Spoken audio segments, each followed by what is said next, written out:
Now, Senate Minority Whip John Thune of South Dakota. Senator, thank you so much for being here. Good to have you here today.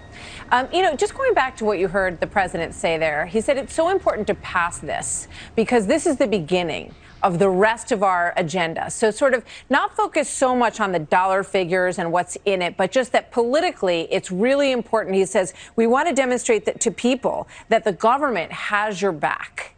What do you think about that?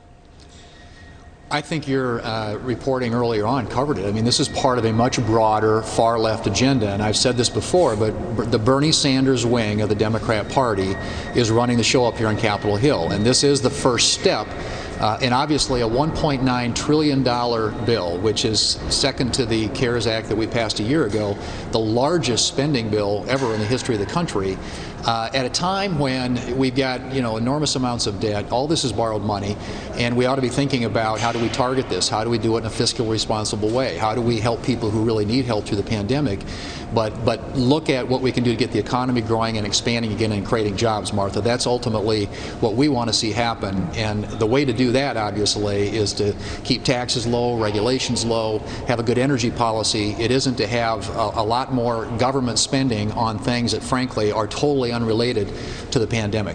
So, I guess one of the questions is, does that matter to the majority of Americans anymore? Those kinds of fiscal responsibility points that you just made. And I was reading, a list of economists, including Mark Zandi and others, who said, if we could write this bill again, this $1.9 trillion, given what we know now about how things are improving across the country, yeah, we'd probably scrape, a few $100 billion off of this bill. But, it is what it is, and it's about to get voted on. I mean, it's pretty astonishing. It is, and if you look at, there's a lot of economic analysis being done out there right now that suggests that continue to flood the economy with more and more money, increasing the money supply. We're starting to see inflation tick up. That interest rates will follow. That has dramatic implications for the federal government and its fiscal picture, but it also has a big impact on people across the country when things that they have to buy go up in price, when interest rates on their mortgages and their car loans, all those things go up.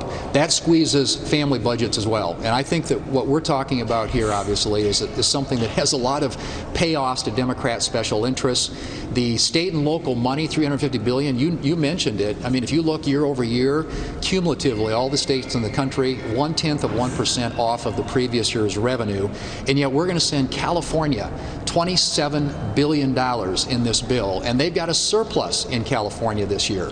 So the question is, should the taxpayers in places like South Dakota and North Carolina and Georgia and Arizona have to spend their hard-earned tax dollars to bail out states like California and New York and places which really, frankly, as all the evidence we have, are doing pretty well? Yeah. The effort just, from your side in terms of the Senate and how this proceeds, Ron Johnson wants to read the entire bill. I think it's 600 or 700 pages long. It's going to take hours and hours to discuss the amendments and all of that. Are you a believer that that's a good thing to do for people? How does that help you in terms of drawing attention to the points that you're making? And do you think that there'll be the support for a roll call vote so that every member has to stand up and be counted on this bill? There will be a roll call vote at the end, and every Republican should vote against it. And the reason why is they completely cut us out of the process. This should be the most bipartisan thing we do. It's pandemic relief. When we had the majority last year, we did 5 coronavirus relief bills, all bipartisan, all at the 60-vote threshold normally required in the Senate under regular order. The Democrats chose to bypass that. They didn't want a single Republican vote on this. They didn't talk to the committees that had no input into this. This was rushed to the floor, and what they get now in terms of delays and an opportunity for us finally to talk about the bill, to offer amendments, that we've been cut out of the process up until now. So, it's up to Republicans to shine a light on what they're doing here, not only in terms of the process, but all the unnecessary, un-COVID-related spending that's in this bill. 95% of the money for education doesn't get spent this year. How can you call that an emergency? It gets spent in 27 and 28.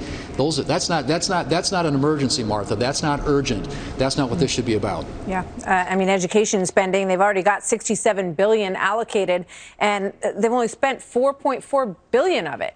It's pretty tough to wrap your head around why you need another $130 billion when you've got $67 billion that's already been allocated but not even spent yet. So, Senator, we'll be watching this process closely, and we thank you very much for joining us this afternoon. Good to see you, sir. Thanks, Martha. Good to be with you. You bet. Bye now.